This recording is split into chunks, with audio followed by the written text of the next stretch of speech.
Muito bem, meus queridos e amados irmãos, aqui estou eu mais uma vez, trazendo mais um relato da Bíblia para edificação do seu elevo espiritual. E dessa vez estarei falando sobre Gênesis capítulo 3, da tentação e a queda. A tentação até o fim do capítulo 2.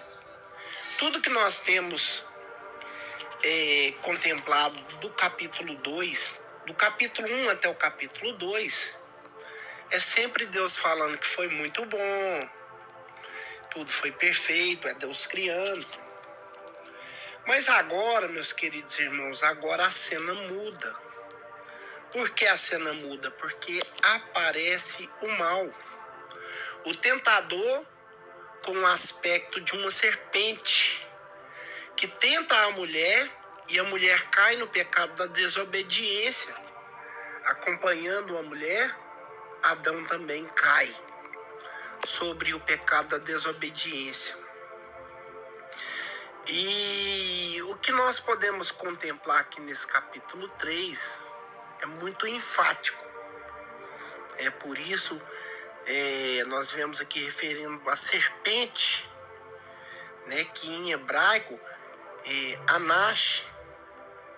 Essa serpente, ela significa que não era uma serpente qualquer, era um réptil influente personificado com a personalidade de Satanás. Se a serpente era simplesmente influenciada pelo maligno, ou se ela era uma positiva materialização de Satanás, nós não sabemos. Isso aí não tem como, se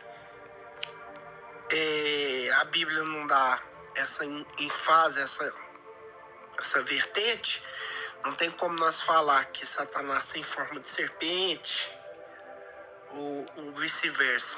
A Bíblia fala da serpente, nós não sabemos, mas que não resta dúvida é que era uma serpente. Porém, que Satanás ele foi a causa original da tentação, E quando fala de serpente, lembra-se de tentação, porque Apocalipse capítulo 12, e no versículo 9 também fala dessa serpente. Apocalipse capítulo 20, versículo 2, também fala dessa serpente. Ao menos, é evidente que a serpente ela foi possuída por Satanás e falou. Satanás falou por ela, e a Bíblia nos traz o relato que a serpente falou, A tentação ela começa com uma dúvida sobre Deus, sobre tudo que Deus disse. Essa começou a dúvida na mente de Adão e Eva. Assim diz o Senhor, assim diz o Senhor, Essa era a dúvida. E Eva, na sua resposta, ela não tem o cuidado de citar a palavra de Deus corretamente. Ela acrescentou, nem nela tocareis, nem nela tocareis. Então, muda o sentido aqui, pondo no meio do jardim do Éden, uma árvore na qual ali Deus pusera, que está em Gênesis capítulo 2, verso 9. Então nós devemos ter um imenso cuidado em não torcer a palavra de Deus quando citamos alguns versículos bíblicos, porque ele pode mudar a vertente da história. Assim, desobedecendo, eles pecaram e trocaram as suas inocências por uma mente de consciência e uma consciência acusadora. A sua ignorância por um conhecimento do bem e do mal tinha desprezado, e do mal que não podia medir, eles tinham agora os seus olhos abertos para descobrir o que teria sido mais feliz: obedecer a Deus ou ignorá-lo, a sua ordem. Impelido por um sentimento de vergonha, né, eles trabalharam inutilmente para cobrir as suas nudez, né? Eles trabalharam para cobrir as suas nudez. E nós notamos aqui que Adão e Eva, eles podiam estar tranquilamente com os aventais de folhas que fizeram, enquanto parecia que Deus estava longe, enquanto Deus não estava presente, os avental ficou perfeito. Eles desfilavam como se fosse o desfile de moda, como se fosse na passarela de moda. Mas vindo o Senhor, quando a voz do Senhor ecoou no jardim, ao longo eles se esconderam e sentiram vergonha. Eles sentindo os olhos divinos, né, que estava colocado neles ali, eles se sentiram envergonhados. Eles ficaram em estágio de vergonha. Porque o que o diabo faz conosco em inserir pecado em nossas vidas é isso. Nós sentimos bem enquanto estamos praticando, enquanto estamos ali participando, mas quando o Senhor brada, o pecado ele começa a nos dar um certo desconforto e vergonha. Então foi isso que eles sentiram quando a voz do Senhor bradou. Deus, porém, lhe fez uma túnica de pele de cordeiro, né? E assim ele ensinou por uma figura e por uma necessidade da morte de uma vítima inocente para que o pecado pudesse ficar coberto e justificado perante Deus. Para que o pecado desaparecesse, foi necessário a morte de um cordeiro inocente, que não tinha feito nada, que não tinha praticado, mas morreu por causa do pecado que não era dele. Porque a Bíblia diz que sem derramamento de sangue não há remissão de pecado. E em folhas de figueira não tem sangue derramado.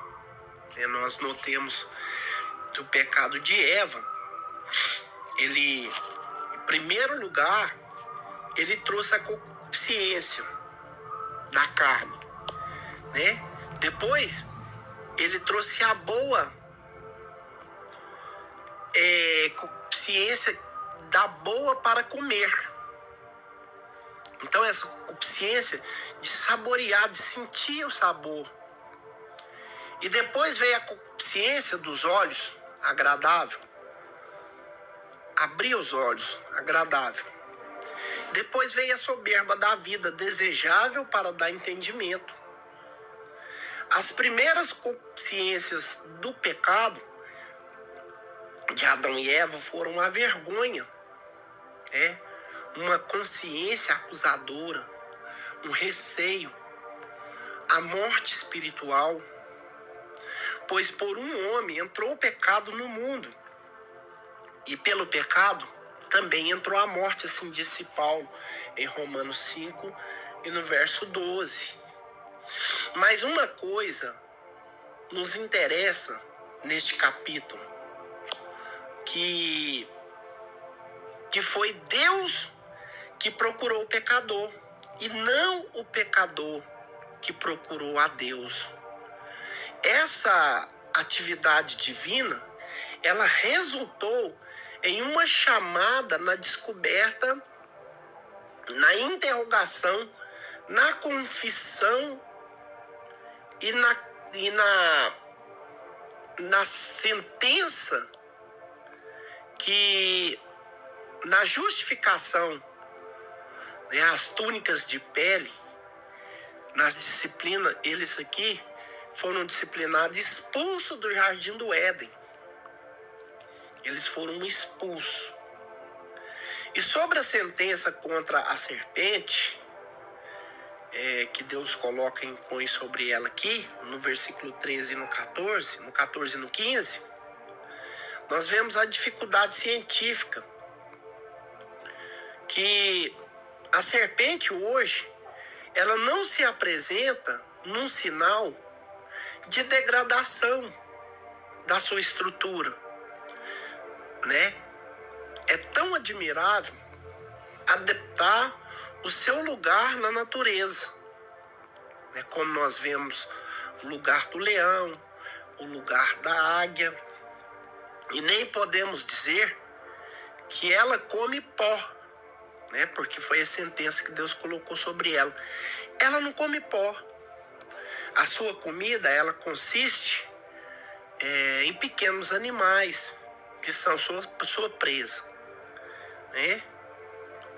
Então, a dificuldade moral, porque foi punida, ela foi executada, ela teve a execução de uma punição.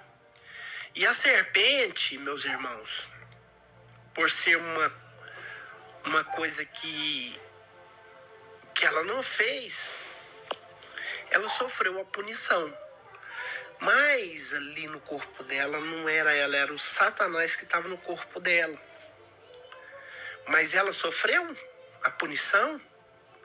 Será que Deus puniu a astúcia do diabo sobre a sua inconsciente presença? É a sua estrutura?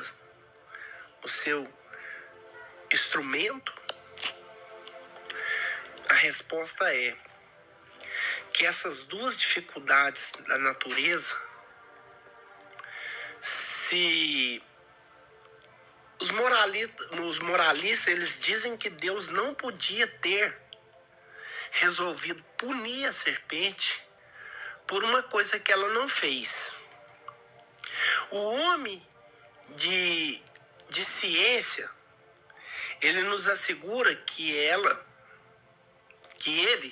não fez isso, que Deus não fez isso, né? O verdadeiro peso da sentença, ele recai sobre o verdadeiro ofensor. E quem que era o verdadeiro ofensor? Era o diabo. Então a sentença foi aplicada no diabo? Sim. Enquanto a mera forma foi referida que uma sentença que foi incomodado na evidência da estrutura, da natureza da serpente, né? Deus sentenciou não a serpente, mas sim o tentador, né? É notável reservar essa atenção que refere sobre a personagem de Satanás. A razão disso é evidente que os homens eles não podiam suportar o conhecimento do seu grande inimigo espiritual até a vinda do seu libertador. Então, nós percebemos que não foi a vontade de Deus nesse tempo revelar a existência do maligno. Nós podemos compreender porque ele permitiu lhe manter um aspecto da serpente. A aliança acadêmica determina a vida do homem, o homem decaído e marcado de condições que prevalecerão até a época do reino, quando a própria criatura será libertada do cativeiro da corrupção para a liberdade da glória do Filho de Deus, que nos fala Romanos capítulo 8 e no versículo 21, que são os seguintes elementos da aliança acadêmica. Aqui, em primeiro lugar, a serpente ela é o instrumento de Satanás amaldiçoado ou amaldiçoada. A primeira promessa de um redentor, do capítulo 15, foi que esmagaria a cabeça da serpente, né? Em terceiro lugar, as condições da mulher mudada, né? Que em 3 sentidos. A conceição da multiplicação, né? A maternidade, em sentido ligado ao sofrimento, à dor do parto, sujeita também ao homem, né? Que ela recebeu a sujeição, e a entrada do pecado, que significa a desordem que torna necessário o governo que compete ao homem, né, que fala 1 Coríntios capítulo 11, versículo 7, Efésios 5, 22 a 25, 1 Timóteo 2, 11 e 14, né? E a terra agora, por causa deste homem, também recebe uma sentença. A terra foi amaldiçoada por causa do homem. Versículo 17 do capítulo 3. É melhor para um homem caído lutar com uma terra difícil do que viver trabalhando. Do que viver sem trabalho, quer dizer, né? Em 6, na quinta condição, é inevitável o cansaço da vida. Né? Porque todo homem chega esgotado, cansado em casa. Isso também faz parte desse julgamento. O suor no seu rosto. O leve trabalho do Éden, do capítulo 2, versículo 15, agora ele é mudado por um serviço laborioso, que nós encontramos em Gênesis capítulo 3, versículos 18 e 19. O homem não tinha que trazer tanto esforço para poder extrair da terra. A terra já dava o seu fruto sem muito esforço. Ao pecar, o homem causou também uma mudança na terra. A morte física, o homem não ia morrer porque ele comia da árvore da vida, né? No versículo 19 de Gênesis capítulo 3, Deus também fala da morte física. E Romanos capítulo 5, versículo 12 ao 21, Deus continua falando através do ministério de Paulo. Para a morte espiritual, nós vemos em Gênesis capítulo 2, versículo 17 e Efésios capítulo 2, versículo 5, a segunda dispensação da consciência, pela sua desobediência, o homem chegou a ter um conhecimento pessoal e experimental do bem e do mal. Do bem como a obediência e do mal com a desobediência. O conhecimento da vontade de Deus, mediante o seu conhecimento, a sua consciência acordou, expelindo a si próprio do Éden, a vida de Adão e a vida de Eva. E posto sobre a segunda aliança acadêmica, o homem ele é responsável para fazer todo o bem que conhecia e obter de todo conhecimento que seja conhecido o mal e aproximar-se de Deus mediante o sacrifício. O resultado dessa segunda prova do homem é declarar, sobre uma declaração aqui que está em Gênesis capítulo 6, versículo 5, a dispensação ela terminou com um julgamento. E esse julgamento foi o dilúvio, que aconteceu em Gênesis capítulo 7, 6 e 7, dali por diante. Mas essa proposta, ela emenda na tradição de Gênesis capítulo 3, versículo 16, a mulher disse, um laço tem aumentado a tua tristeza e o teu gemido se tornou tristeza de dar à luz ao filho. Virar-te-ei ao teu marido e ele te dominará. né? Essa foi uma sentença para a mulher. Então, nós temos aqui 3 condenações, ou 4. Né? Temos o homem, que ele recebeu a punição por tocar naquilo que Deus falou para ele não tocar. Nós temos aqui a punição para a mulher. Temos a punição para a serpente, né, que era Satanás personificado na serpente. E temos também a punição para a terra. Então quer dizer que o homem ficou decaído por causa da sua desobediência juntamente com a sua mulher. Mas a mulher, ela teve a execução exclusiva, diferenciada do homem, que era dar luz ao filho. A serpente, ela ficou condenada, né, por ser inimiga da mulher e também esmagada pela semente que a mulher ia futuramente proceder. E a terra, que dava o fruto fácil, ela agora foi amaldiçoada, e para extrair o fruto dela, o homem tinha que trabalhar. Aqui está o Gênesis capítulo 3, né, que fala sobre a queda, quando o homem perdeu a essência da glória de Deus. E esta é mais uma parte da Bíblia Sagrada, que aqui foi narrada através da minha fraca e humilde pessoa. Se você gostou desse comentário, deixa aí o joinha, né? Se você não gostou também, deixa o joinha. E vamos continuar falando sobre as grandezas da Bíblia Sagrada.